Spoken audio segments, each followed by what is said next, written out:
నమస్తే, నేను Madhavi. Best in the business షోకి స్వాగతం. పోర్ట్ల నిర్వహణ, సముద్ర రవాణా రంగంలో దేశ విదేశాల్లో ప్రసిద్ధి చెందిన కంపెనీ ఓషన్ స్పార్కిల్ లిమిటెడ్. చినుకు చినుకు సాగరం అయినట్లుగా కాకినాడ పోర్ట్లో చిన్నగా మొదలైన వ్యాపారం ఇప్పుడు సముద్రం అంతా విస్తారమైంది. మెరైన్ బిజినెస్లో సుదీర్ఘ అనుభవం ఉన్న company CMD P Jayaraj Kumar ఈ వారం మన అతిథి. హలో జయరాజ్ గారు, ఎలా ఉన్నారు? హలో అండి మాధవి గారు, బాగున్నారు. మీరు ఎట్లా ఉన్నారు? చాలా బాగున్నా. వెల్కమ్ టు అవర్ షో అండి. Thank you very much for having me. మీ తల్లిదండ్రులు ఇద్దరు మంచి వైద్యులుగా పేరు పొందారు. మీరేంటి వారికి పూర్తి భిన్నంగా మెరైన్ ఇంజనీరింగ్ రంగాన్ని ఎంచుకున్నారు. మర్చెంట్ నేవీలో 8 ఏళ్ళు పనిచేశారు. ఆ తర్వాత సొంతంగా వ్యాపారం కూడా మొదలుపెట్టారు. అవునండి, మా అమ్మ నాన్న ఇద్దరు డాక్టర్లే. వారిద్దరు కెరియర్ వలన వేరే చోట్ల పోస్ట్ అవుతూ ఉండేవారు. వీకెండ్స్కి మాత్రం కలుసుకునేవారు. కలుసుకున్నప్పుడు ఇద్దరు వాళ్ళ కేసుల గురించి మాట్లాడుకునేవాళ్ళు. ముగ్గురు అన్నదమ్ముల్లో నేను చిన్నవాడిని అనమాట. సో ఆ కన్వర్జేషన్ అసలు నాకు నచ్చేదే కాదు. డిసైడ్ అయిపోయాను డాక్టర్ మటుకు కాకూడదు అని చెప్పి. అవునా? మా పేరెంట్స్ కూడా చాలా లిబరల్గా ఏ ప్రొఫెషన్ మీరు ఎన్నుకుంటే అదే చేయండి అని ఎంకరేజ్మెంట్ చేసేవారు. మెరీన్ ఇంజనీరింగ్ జాయిన్ అవ్వక మునుపు నేను వేరే అదర్ ప్రొఫెషన్స్ కూడా ట్రై చేశాను అనమాట. నేషనల్ డిఫెన్స్ అకాడమీలో ఫస్ట్ జాయిన్ అయ్యాను.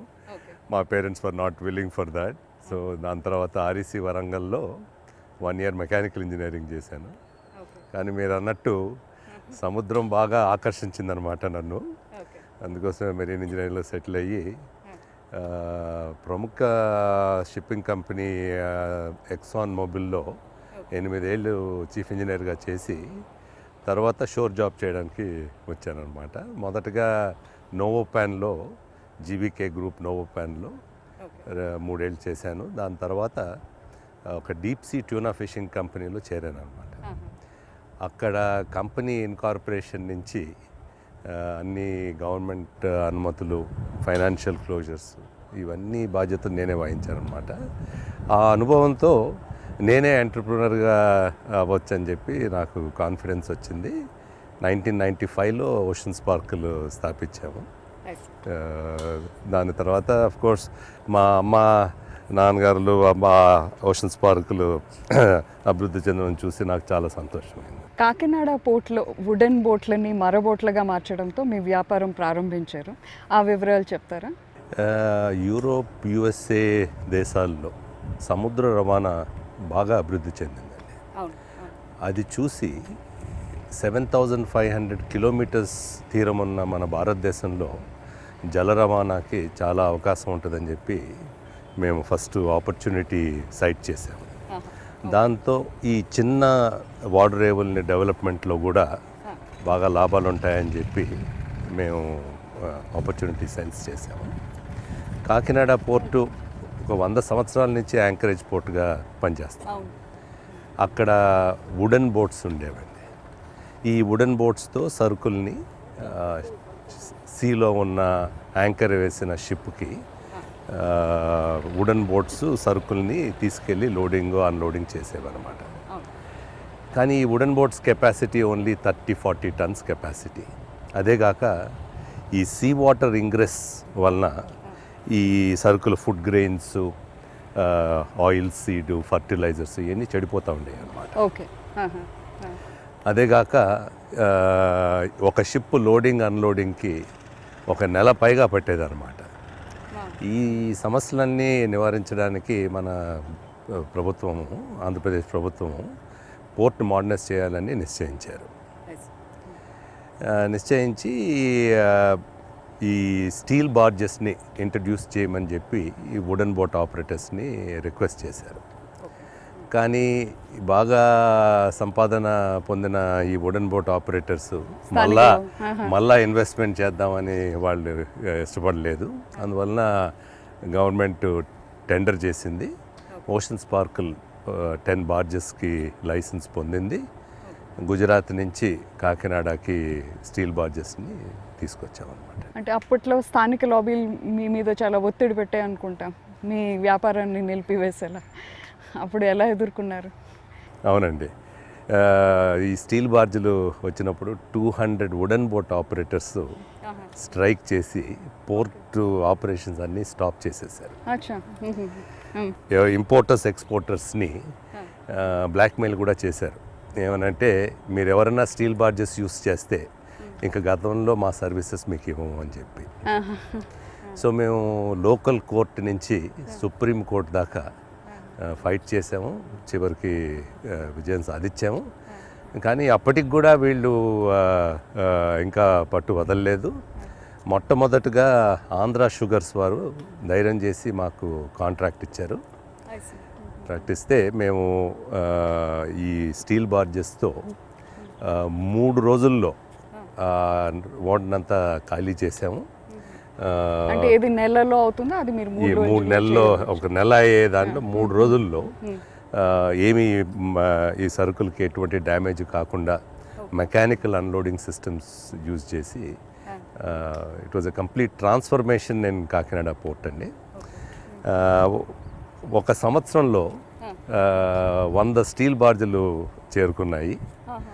వుడెన్ బోట్లన్నీ తీసేశారనమాట. అది it was a great transformation to completely revolutionary change in Kakinada port. దాని తర్వాత ఎకనామిక్ యాక్టివిటీ బాగా అభివృద్ధి చెందింది. ఇప్పుడు ఆంధ్రప్రదేశ్ గవర్నమెంట్ అక్కడ డీప్ వాటర్ పోర్ట్ని స్థాపించడానికి నిర్ణయం చేశారు. అదే కాకుండా ఒక ఎక్స్పీరియన్స్డ్ పోర్ట్ ఆపరేటర్ని సెలెక్ట్ చేసి సర్వీసెస్ అన్నీ వాళ్ళకి అవుట్సోర్స్ చేద్దామని చెప్పి గవర్నమెంట్ నిర్ణయించింది. మేము అక్కడే కాకినాడలో ఉండి దగ్గరగా డెవలప్మెంట్ చూసిన వాళ్ళమే కాబట్టి మేము టెండర్ వేసాము, మేము గెలిచాము. అప్పుడు experienced pilots, tug masters, control tower ఆపరేటర్స్ని సెలెక్ట్ చేసి వాళ్ళని ట్రైన్ చేసి ఒక బ్యాంక్ ఆఫ్ మ్యాన్ పవర్ రిసోర్స్ని తయారు చేసామండి. ఈ స్ట్రెంగ్త్తో we were then able to bid for the west coast ports also అనమాట. అంటే కాకినాడ పోర్ట్లో అనుభవాల తర్వాత వెస్ట్ కోస్ట్ పోర్ట్స్ అంటున్నారు. ఏ పోర్ట్స్కి మీరు విస్తరించారు? ఇనిషియల్గా మేము వెస్ట్ కోస్ట్లో రిలయన్స్ జామ్నగర్ పోర్ట్లో స్టార్ట్ చేసామండి. దాని తర్వాత దహేజ్లో బిర్లా కాపర్ అని Aditya Birla group of companies వాళ్ళకి ఒక క్యాప్టివ్ పోర్ట్లో అక్కడ చేసాము. Gujarat chemical port, its specialised chemical terminal, అక్కడ ఆపరేషన్స్ చేసాము. దాని తర్వాత పిపావా పోర్ట్లో చేసాము, డిగి పోర్ట్లో చేసాము, జిందల్ పోర్ట్లో చేసాము. ఇవన్నీ ప్రైవేట్ టెర్మినల్స్ అనమాట. ఈ పోర్ట్స్లో వెస్ట్ కోస్ట్లో, ఈస్ట్ కోస్ట్లో గోపాల్పూర్, కాకినాడ, కృష్ణపట్నం, చెన్నై, కెంప్లాస్, సన్మార్, కడ్డలోర్, చెన్నై పెట్రోలియం కార్పొరేషన్. బాగానే గుర్తుపెట్టుకున్నారు. నాకే I think both major and minor ports. ఇవి అన్ని మైనర్ పోర్ట్స్ అండి. ఓకే. ఈ మైనర్ పోర్ట్స్లో సర్వీసెస్ ప్రైవేటైజ్ చేసినప్పుడు ఎఫిషియన్సీస్ బాగా పెరిగినాయి అన్నమాట. పెరిగినందువలన ఈ మేజర్ పోర్ట్స్ నుంచి cargo started to get diverted to the private ports. అప్పుడు మేజర్ పోర్ట్స్ వాళ్ళు కూడా మన సర్వీసెస్ను కూడా మనం ఎఫిషియెంట్ చేయాలని చెప్పి చూసింది. గవర్నమెంట్ అప్పుడు ఒక జియో పాస్ చేశారు. ఏమనంటే ఇక ఏ మేజర్ పోర్ట్లో అడిషనల్ టగ్ రిక్వైర్మెంట్స్ ఉంటే అవి లాంగ్ టర్మ్ కాంట్రాక్ట్ ఇచ్చి ప్రైవేటైజ్ చేయాలని చెప్పి వాళ్ళు నిర్ణయించారు. మొట్టమొదటి major port Jawaharlal Nehru port trust అని ఆర్ లార్జెస్ట్ కంటైనర్ టెర్మినల్ వాళ్ళు ప్రైవేటైజ్ చేశారు. చాలా ఎఫిషియన్సీ పెరిగింది. అది చూసి మిగతా మేజర్ పోర్ట్స్ అన్నీ they followed the same way. And ఈరోజు మనం ఆల్ 12 మేజర్ పోర్ట్స్లో టగ్ సర్వీసెస్ ప్రొవైడ్ చేస్తూ ఉంటాం.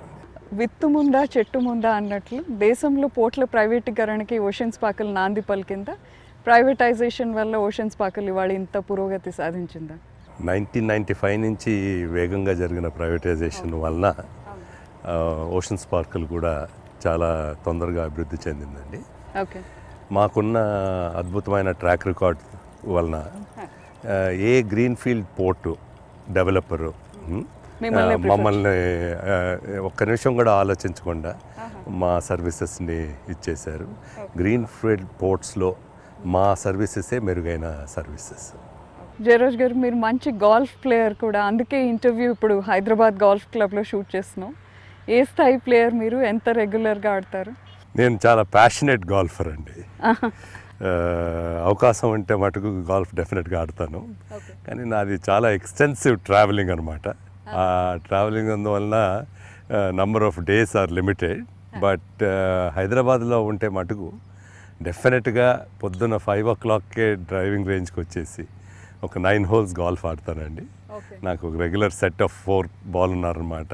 Other friends are BB Prasad గారు, శశిధర్ అండ్ ప్రదీప్ అని మేము నలుగురం కలిసి ఒక 9 holes రోజు ఆడతాము. అంటే 2 గంటల పైన ఆడతారు? అవునండి. 2.5 hours ఆడి దాని తర్వాత గెట్ టు వర్క్ అనమాట.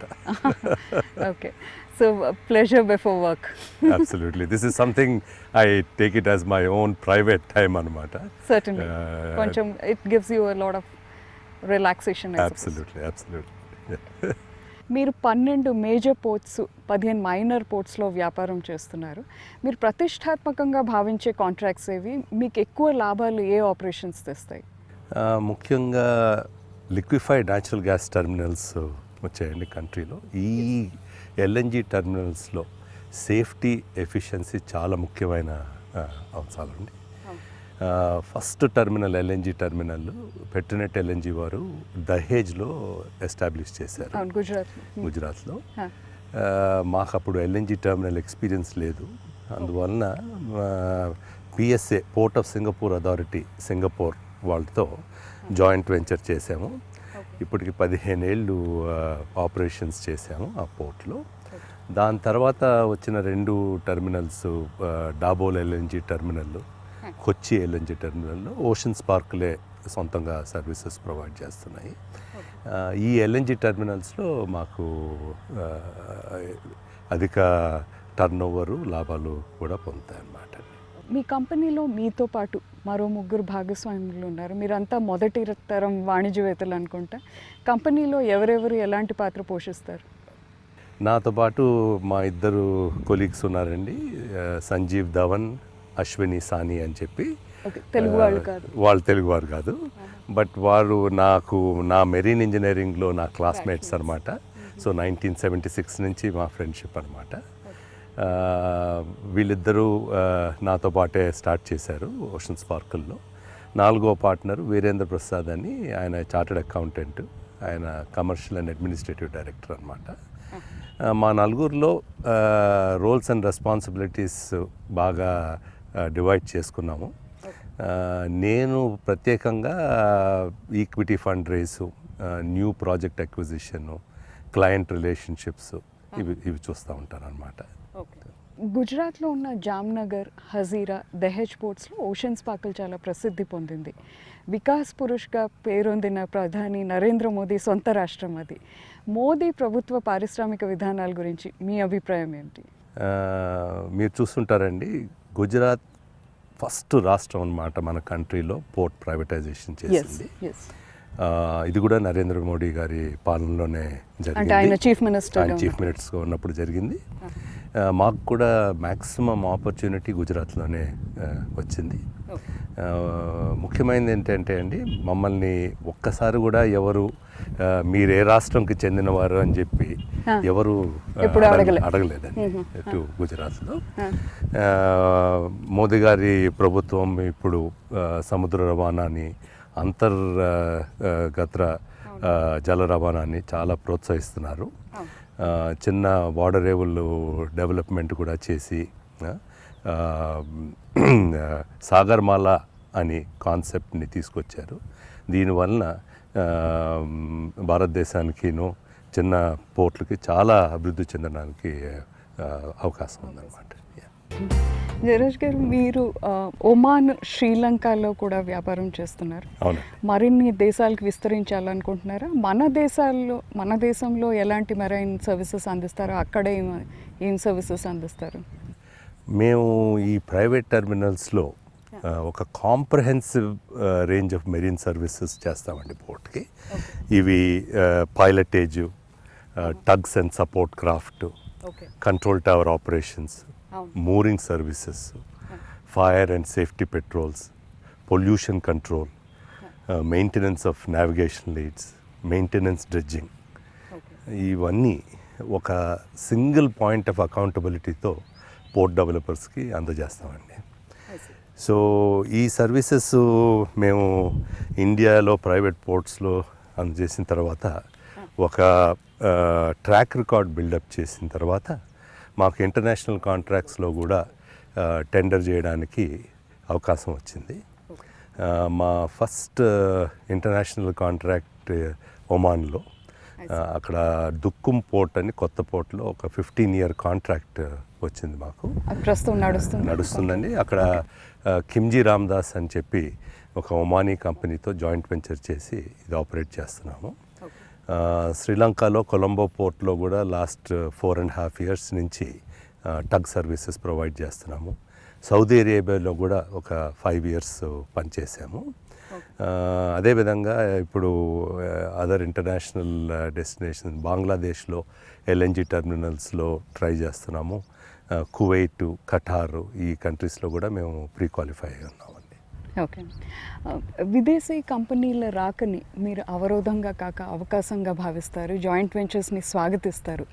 ఈ మైండ్ సెట్ని మీరు ఎలా డెవలప్ చేసుకున్నారు? ఇక్కడున్న డ్రెడ్జింగ్ కార్పొరేషన్స్ లేకుంటే చిన్న కోస్టల్ హార్బర్ ఆపరేషన్స్ ఉన్న కంపెనీస్ని టేక్ ఓవర్ చేసే అవకాశం ఏమైనా ఉందా? జాయింట్ వెంచర్ పార్ట్నర్ ఎవరన్నా మాకు యాడెడ్ వాల్యూ చేస్తే మేము అసలు ఆలోచించకుండా జాయింట్ వెంచర్ చేస్తామండి. PSA, port of Singapore authority, ప్రముఖ కంపెనీ వరల్డ్ ఓవర్, అట్లాంటి వాళ్ళతో మేము 15 years గతంగా ఇప్పుడు జాయింట్ వెంచర్ నడుపుతున్నాము. So you don't see it as a competition? I see them as a complement to my operations and not as a competition. మా growth అంతా organic growth అండి, contract by contract వచ్చింది. Inorganic growth acquisitions అనేవి చూస్తాము, కానీ but we're averse to paying high valuations for doing acquisitions to this thing అనమాట. So you'll think about it. Jayaraj garu, Ocean స్పార్కిల్కి పోర్ట్ల నిర్వహణ, జల రవాణా రంగంలో 20 ఏళ్ల అనుభవం ఉంది. అయినా కూడా మీరు వెంచర్ క్యాపిటల్, ప్రైవేట్ ఈక్విటీ విధానంలోనే కంటిన్యూ అవుతున్నారు. భవిష్యత్తులో ఐపీఓకి వెళ్ళే అవకాశాలు ఏమైనా ఉన్నాయా? మేము మొదటగత ఎంటర్ప్రినర్స్ అయినందువలన మాకు పెట్టుబడి పెట్టడానికి చాలా తక్కువ ప్రసక్తి ఉందండి. ఈ ప్రాజెక్ట్ అన్ని చాలా హైలీ క్యాపిటల్ ఇంటెన్సివ్ ప్రాజెక్ట్స్, పెట్టుబడి ఎక్కువగా కావాల్సి. అవును. అందుకోసం ముందటి నుంచి మేము వెంచర్ క్యాపిటల్, ప్రైవేట్ ఈక్విటీ ముఖమే చూడవలసి వచ్చింది. ప్రపంచంలో ప్రాముఖ్యమైన private equity investors IFC Washington, amp Australia, standard chartered, వీళ్ళతో మేము ప్రస్తుతం పనిచేస్తున్నాము. ఐపీఓ అనేది ఒక పాసిబుల్ ఎగ్జిట్ స్ట్రాటజీ అనేది ఎగ్జిట్ స్ట్రాటజీ. ఓకే. మేము ప్రొఫెషనలీ రన్ కంపెనీ కాబట్టి మేము ఒకసారి డెసిషన్ చేస్తే అది చాలా సులభంగా చేయగలమండి ఐపీఓ. ప్రస్తుతం మీ కంపెనీ టర్న్ ఓవర్ ఎంత ఉంటుంది? మాది అబౌట్ 600 crores టర్న్ ఓవర్ అండి. ఓకే. మీ అబ్బాయి, మీ అమ్మాయి కూడా వ్యాపారంలో మీరు వేసిన అడుగుజాడల్లోనే నడుస్తున్నారు. ఓషన్ స్పార్కిల్ లిమిటెడ్ భవిష్యత్తు నిర్దేశకులు వాళ్ళే అని అనుకోవచ్చా? లేదండి, మా అమ్మాయి ఆకృతి నల్సర్ నుంచి గ్రాడ్యుయేట్ అయ్యి ఒక 5 ఏళ్ళు ప్రొఫెషనల్ లా ఫర్మ్కి బాంబేలో పనిచేసింది. మా అల్లుడు కూడా లాయరే అనమాట. కానీ లాస్ట్ ఇయర్ ఆయన ఐఎస్బిలో, ఇండియన్ స్కూల్ ఆఫ్ బిజినెస్లో ఎంబీఏ చేసి ఇప్పుడు హైదరాబాద్లో పనిచేస్తున్నారు. సో మా అమ్మాయి హైదరాబాద్ వచ్చి ఓషన్ స్పార్కిల్లో లీగల్ హెడ్గా జాయిన్ అయిందనమాట. ఓకే. మా అబ్బాయి సూరజ్ హ్యూస్టన్లో అండర్ గ్రాడ్యుయేషన్ చేసి అక్కడే పనిచేస్తున్నాడు. ఒక మెరీన్ సాల్వేజ్ కంపెనీకి పనిచేస్తున్నాడు. మా పేరెంట్స్ లాగానే మేము కూడా చాలా లిబరల్ మైండెడ్. మా పిల్లలు ఏది కెరియర్ చూస్ చేసుకుంటే ఏమి లిబరల్గా వాళ్ళ కెరియర్ని చాయిస్ వాళ్ళకే వదిలిపెట్టామన్నమాట. ఓషన్ స్పార్కిల్ని ఫ్యామిలీ రన్ కంపెనీగా స్టార్ట్ చేయలేదు. It's a professionally managed company. భవిష్యత్తులో కూడా it will be a professionally managed company. Okay. సామాజిక బాధ్యతగా మీరు పర్యావరణం, వైద్య రంగంలో కొన్ని సేవలు అందిస్తున్నారు. వాటి గురించి చెప్తారా? మేము ఈ స్థాయికి రావడానికి సమాజమే మాకు హెల్ప్ చేసింది కాబట్టి దానికి ఎంతో కొంత మాకు తిరిగి ఇవ్వాలని చెప్పి మా ప్రిన్సిపల్ అండి. మా కార్పొరేట్ సోషల్ రెస్పాన్సిబిలిటీ పూల్ నుంచి ఎక్కువగా చైల్డ్ హార్ట్ ఫౌండేషన్, హృదయ ఫౌండేషన్కి మేము సపోర్ట్ చేస్తామండి. అదేవిధంగా cancer palliative care, education for underprivileged girl children, teach for India, hearing impaired చిల్డ్రన్కి అసిస్టెన్స్, ఈ సంస్థలతో కూడా మేము సహకరిస్తూ ఉంటామండి. Okay, thank you so much Jayaraj garu for coming on our show. Thank you very much for having me on the show అండి. We wish you great success అండి. Thank you with all your blessings. And greater expansion. Thank you very much. Thank you. బిందువు సింధువు అయినట్లు సాగింది ocean sprinkle స్ఫూర్తిదాయక ప్రస్థానం. వచ్చే వారం మరో ప్రముఖ పారిశ్రామికవేత్తతో మళ్ళీ కలుసుకుందాం. అంతవరకు keep watching ABN Andhra Jyothi. We report, you decide.